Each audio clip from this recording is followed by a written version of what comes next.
Today, we're tackling something huge. We're diving into a concept that our source material calls the single most profound error a person can make, a systemic failure so deep, it's actually labeled unforgivable. So let's just ask the question straight up.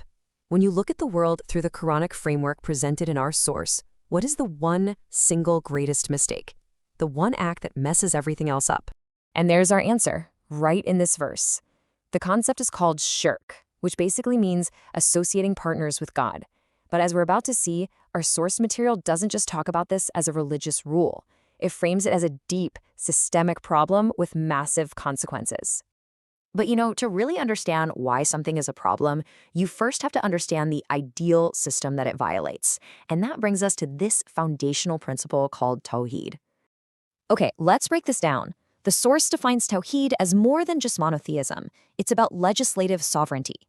The whole idea is that for any society to be truly fair and just, the ultimate final source of law has to come from one single, perfect divine authority.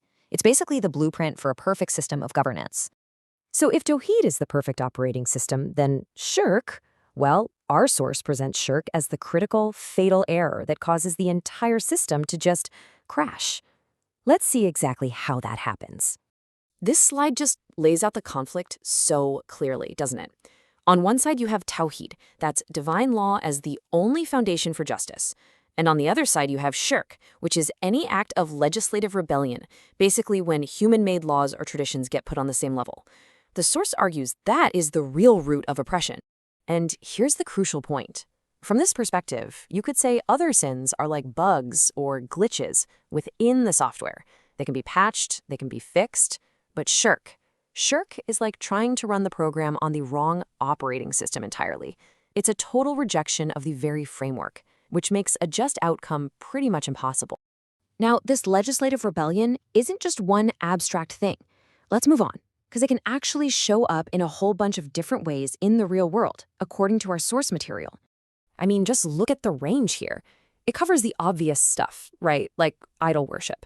But it also gets into much more subtle forms, things like blind following or taqlid, where people just follow traditions without ever questioning them, or relying on intermediaries, saints, relics, you name it. Instead of having a direct line to the divine, it even includes putting man-made laws on the same level as God's law. Now, here's where the source material makes a really specific and, maybe a controversial point.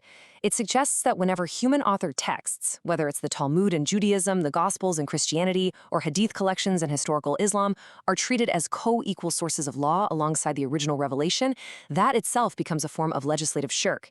It's seen as infringing on that core principle of a single divine sovereign. And this verse just hits that idea of blind following right on the head. It's basically a rational challenge. It asks, why would you follow a tradition if that tradition itself wasn't based on real understanding or guidance? The source uses this to argue that real faith actually requires you to use your reason, not to just switch it off. So how does the source material argue against all these different forms of shirk? Well, it doesn't just condemn them. It actually tries to dismantle them piece by piece using pure logic. Okay, let's get into this, because it's pretty cool. To show why relying on anything or anyone other than the Creator is basically pointless, the Quran offers this really simple but profound analogy. Think of it like a two-part test of power. So, first test. Could all the idols, saints, and relics in the entire world, all working together, create something as simple as a fly? The answer, of course, is no. They could never create life. Okay, so test number 2. What if that fly, that tiny little fly, stole something from them? Could they even get it back? Again, the answer is no. The conclusion is just so blunt. Weak are the pursuer and the pursued. Both are completely powerless. So, if you expand on that logic, the source argues that seeking help from any intermediary, well, it's basically giving up on your two greatest tools, your own personal responsibility and your ability to reason.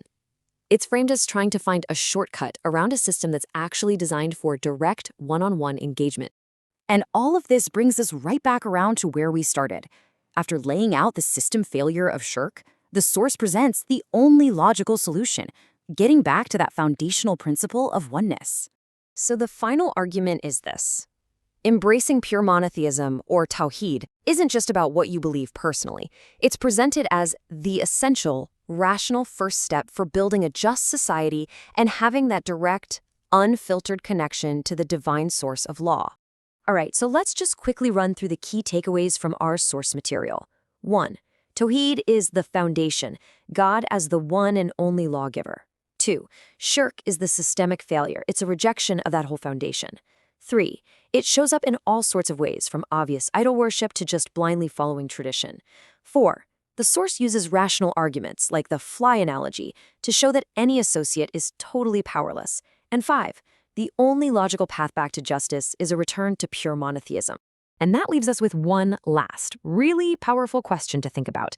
In our own lives, and in our own societies, when divine principles and human traditions clash, where does our ultimate allegiance really lie? It's a question that kind of forces us to look at the very foundation of everything we believe and every system of justice we've built.